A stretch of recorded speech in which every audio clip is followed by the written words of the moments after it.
Larutan elektrolit dan non-elektrolit. 1. Sejarah elektrolit. Pada tahun 1884, Svante Arrhenius, ahli kimia terkenal dari Swedia, mengemukakan teori elektrolit. Menurut Arrhenius, larutan elektrolit dalam air terdisosiasi ke dalam partikel-partikel bermuatan listrik positif dan negatif yang disebut ion, ion positif dan ion negatif. Jumlah muatan ion positif akan sama dengan jumlah muatan ion negatif, sehingga muatan ion-ion dalam larutan netral. Ion-ion inilah yang bertugas menghantarkan arus listrik. Larutan yang dapat menghantarkan arus listrik disebut larutan elektrolit. Larutan elektrolit mengandung partikel-partikel yang bermuatan kation dan anion. Berdasarkan percobaan yang dilakukan oleh Michel Faraday, diketahui bahwa jika arus listrik dialirkan ke dalam larutan elektrolit akan terjadi proses elektrolisis yang menghasilkan gas. Gelembung gas ini terbentuk karena ion positif mengalami reaksi reduksi dan ion negatif mengalami oksidasi. Contoh, pada larutan HCl terjadi reaksi elektrolisis yang menghasilkan gas hidrogen. 2. Pengertian larutan elektrolit dan non-elektrolit. Larutan elektrolit. Larutan elektrolit merupakan larutan yang bisa menghantarkan arus listrik. Dalam larutan elektrolit, molekul-molekulnya terurai, terdisosiasi menjadi partikel-partikel bermuatan positif, listrik bermuatan positif dan negatif yang disebut dengan ion, ion positif dan ion negatif. Ion positif yang dihasilkan dinamakan kation dan ion negatif yang dihasilkan dinamakan anion. Jumlah dari muatan ion positif dan ion negatif akan sama sehingga muatan ion-ion dalam larutan netral. Ion-ion inilah yang kemudian menghantarkan arus listrik. Sedangkan larutan non-elektrolit adalah larutan yang tidak dapat menghantarkan arus listrik. B. Jenis-jenis larutan elektrolit. Larutan elektrolit kuat. Larutan elektrolit kuat yakni larutan yang semua molekulnya terurai menjadi ion-ion terionisasi sempurna. Umumnya, larutan elektrolit kuat adalah larutan garam. Larutan elektrolit merupakan larutan yang dapat menghantarkan arus listrik. Semakin banyak ion yang dihasilkan, maka semakin kuat pula sifat daya hantar listrik larutan tersebut. Larutan ini tersusun dari zat terlarut yang dapat menghantarkan arus listrik. Ketika dilarutkan dalam air, zat tersebut dapat terurai menjadi ion-ion penyusunnya. Ion tersebut dapat berupa kation yang bermuatan positif. Contohnya Na+, Ca2+, Al3+, mempunyai anion yang bermuatan negatif. Contohnya SO4 2-, Cl-, OH-. Ketika dihubungkan dengan elektroda, ion-ion pada larutan tersebut akan bergerak sesuai dengan sifatnya. Ion positif akan bergerak menuju elektroda negatif, sementara ion negatif akan bergerak menuju elektroda positif. Karena itu, larutan yang mengandung ion dapat menghantarkan arus listrik. Kemudian, larutan apa saja yang dapat menghantarkan listrik? Berdasarkan jenis larutannya, terdapat 3 jenis larutan elektrolit, yaitu larutan asam, larutan basa, dan larutan garam. Larutan asam merupakan zat yang jika dilarutkan dalam air akan menghasilkan ion H+. Contohnya HCl, H2SO4, dan cuka. Kedua, larutan basa adalah zat yang jika dilarutkan dalam air akan menghasilkan ion OH-. Contohnya adalah NaOH dan KOH. Yang ketiga adalah larutan garam, yaitu zat yang terbentuk dari reaksi asam dan basa, contohnya adalah NH4Cl dan NaCl.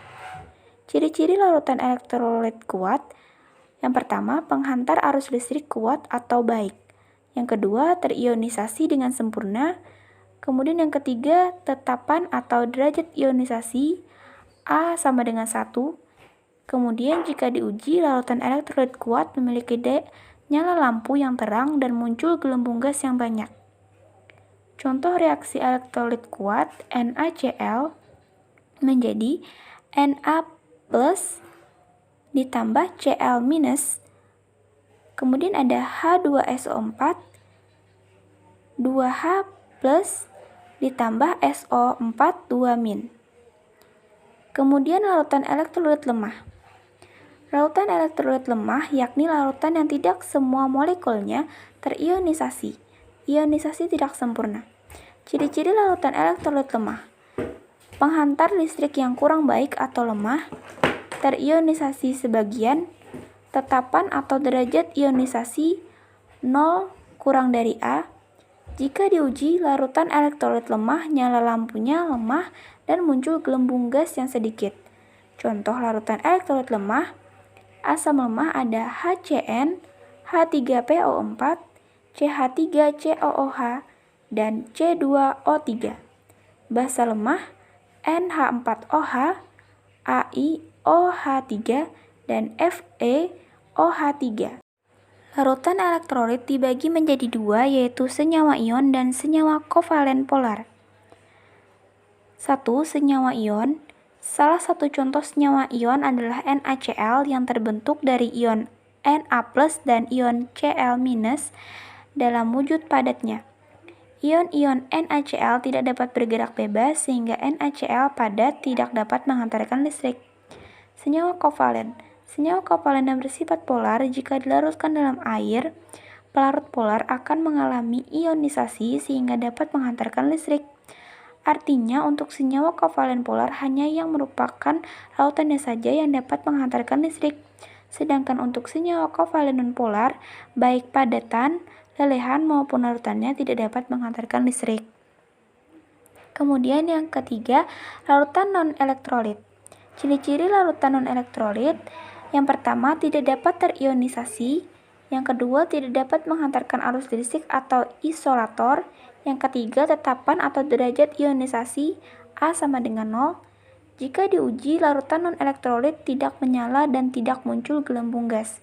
Contoh larutan non-elektrolit, urea atau CO, NH2, glukosa, C6H12O6, sukrosa, C12H22O11, etanol, C2H2OH. Contoh reaksi larutan elektrolit, C6H12O6. Cara larutan elektrolit menghantarkan arus listrik. Larutan elektrolit ada pada ion-ion yang memiliki perbedaan muatan serta bergerak bebas. Jika arus listrik dihubungkan, kation bergerak menuju katode serta anion bergerak menuju anode, sehingga arus listrik dapat mengalir dalam sebuah sistem. Yang terakhir, peranan larutan elektrolit di dalam tubuh manusia. Cairan tubuh mengandung komponen larutan elektrolit. Orang yang mengalami ketidakseimbangan elektrolit atau kekurangan cairan tubuh, dehidrasi, harus mengkonsumsi larutan elektrolit seperti larutan oralit. Beberapa elektrolit sangat berguna bagi tubuh, diantaranya natrium Na+, kalium K+, klorida Cl-, kalium Ca2+, magnesium Mg2+, bikarbonat HCO-3, dan fosfat VO4 3-. Kekurangan atau ketidakseimbangan ion-ion ini dapat berakibat fatal, bahkan bisa menimbulkan kematian. Oralit pada umumnya mengandung garam NaCl, garam Cl, dan glukosa. Garam-garam ini dalam larutannya akan mengalami ionisasi sesuai dengan sifat larutan elektrolit. Ion-ion tersebut akan diserap dengan baik pada saluran pencernaan untuk mengganti kehilangan elektrolit. Dan akhirnya, ketidakseimbangan elektrolit kembali terjaga.